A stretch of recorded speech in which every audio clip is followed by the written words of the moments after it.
नासिक में कांग्रेस प्रदेश अध्यक्ष हर्षवर्धन सबकाल ने आदिवासी अधिकारों और संविधान के मुद्दों पर जोरदार बयान दिया। उन्होंने कहा है कि जल, जंगल और जमीन पर आदिवासियों का अधिकार है और इसे छीनने की किसी भी कोशिश का विरोध किया जाएगा। सबकाल ने आरोप लगाया है कि संविधान के मूल्यों को चुनौती दी जा रही है। उन्होंने कहा है कि आदिवासी समाज के साथ उनका रिश्ता सिर्फ राजनीति तक सीमित नहीं है और वे लगातार दूर दराज के इलाकों में जाकर उनकी समस्याएं समझते हैं। आदिवासी जमीन को 99 साल के करार के जरिए कब्जे में लेने की कोशिश के खिलाफ भी उन्होंने आवाज उठाई। सबकाल ने राहुल गांधी के भूमिपुत्रों के अधिकारों की लड़ाई का समर्थन किया और साथ ही उन्होंने ये कहा कि सत्ता का फायदा अगर आम लोगों के बजाय चुनिंदा उद्योगपति को मिल रहा है तो उसके खिलाफ आवाज उठानी होगी। उन्होंने युवाओं के सवालों को भी गंभीरता से उठाया। संध्याकाळी घरी जाऊन पण सण साजरा करायचा आहे, कारण मी किती बोललो तर संध्याकाळी चुलीवर काय शिजवायचं त्याच्यामध्ये तुम्ही असल्यामुळे आणि तुमच्या आणि आजच्या सणाच्या मध्ये मी आड येणार नाही, मात्र मी चेतावणी आपल्याला द्यायला आलोय। आपल्याशी नातं जे आहे त्या नात्याचं स्मरण तुम्हाला मला आपल्याला काँग्रेसला करून देण्याच्या अनुषंगाने या ठिकाणी आलोय आणि एक कटिबद्धता आणि वचनबद्धता आपल्या सगळ्यांकडून तिची अपेक्षा घेऊन मी आपल्या सगळ्यांकडे आलोय।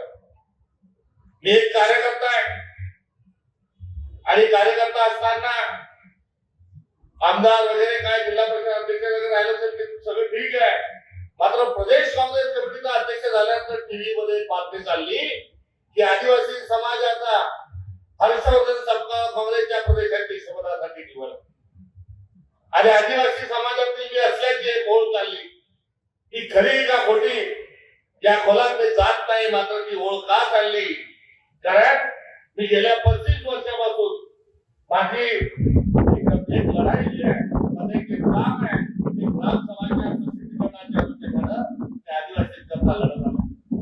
मी गेल्या 30 वर्षापासून माझी दिवाळी पहिले 2 दिवस आणि नंतरचे 2 दिवस 5 दिवस मी सातपुड्यातल्या पर्वत रांगांमधल्या आदिवासी सोबत दिवाळी साजरी करतो।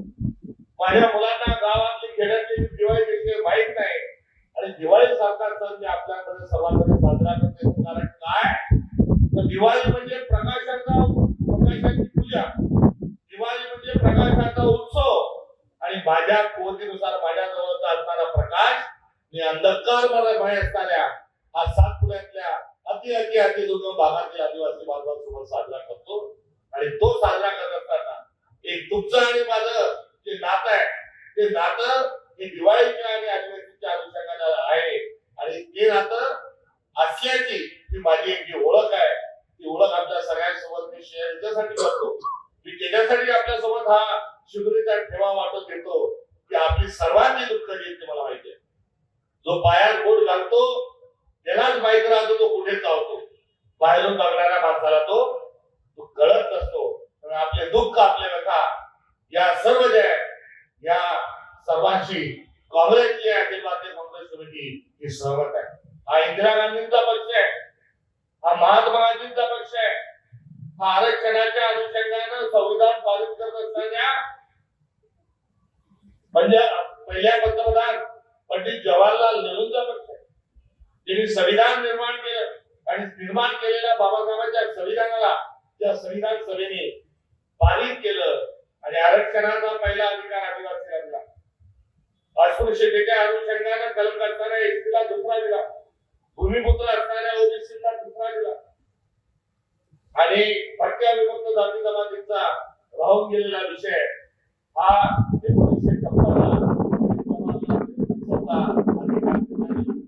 आदिवासीची जमीन दुसरा कोणी घेऊ शकत नाही, हा अधिकार त्या संविधानाने आपल्याला दिला आणि या अधिकारासोबत अनुसूचित 5 चा आपल्याला अधिकार दिला आणि आपलं क्षेत्र आपले लोकप्रतिनिधी कायम ठेवण्याचं काम हे संविधानाने केलं।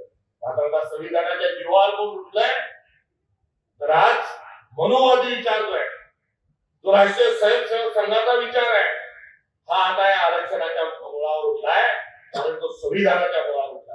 संविधानाने काय सांगितलं तर माणसाने माणसाशी माणसासारखं वागायचं।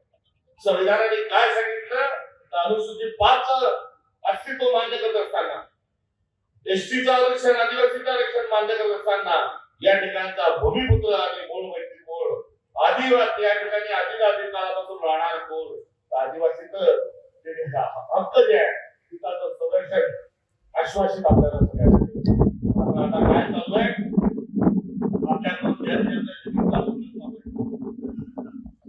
लडके भाऊने सांगितलं की धरण उशाशी आणि पहाड कोरड मुंबई आपल्या उशाला आहे. त्या मुंबईला खूप पाणी लागतं, त्या मुंबईला खूप दूध लागतं, त्या मुंबईला खूप भाज्या लागतात, त्या मुंबईला खूप धान्य लागतं आणि ती बघा बघा बघा बघा बघा मुंबई ही सगळं खात आहे.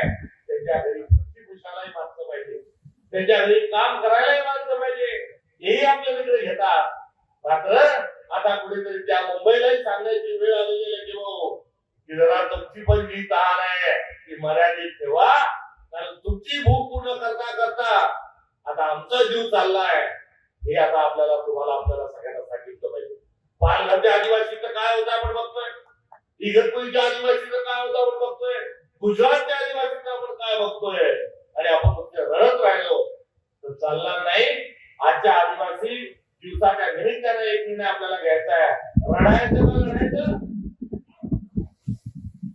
रडायचं का लढायचं, आणि ते लढावं लागणार आहे. लढायचं कसं, हातात कोयता घेऊन लढायचं नाही, हातात काठी घेऊन लढायचं नाही, हातात दगड घेऊन लढायचं नाही, हातात काय घेऊन लढायचं, आपलं संविधान जे आहे, आपलं संविधान घेऊन आपल्याला या शक्तीच्या विरोधात लढायचंय.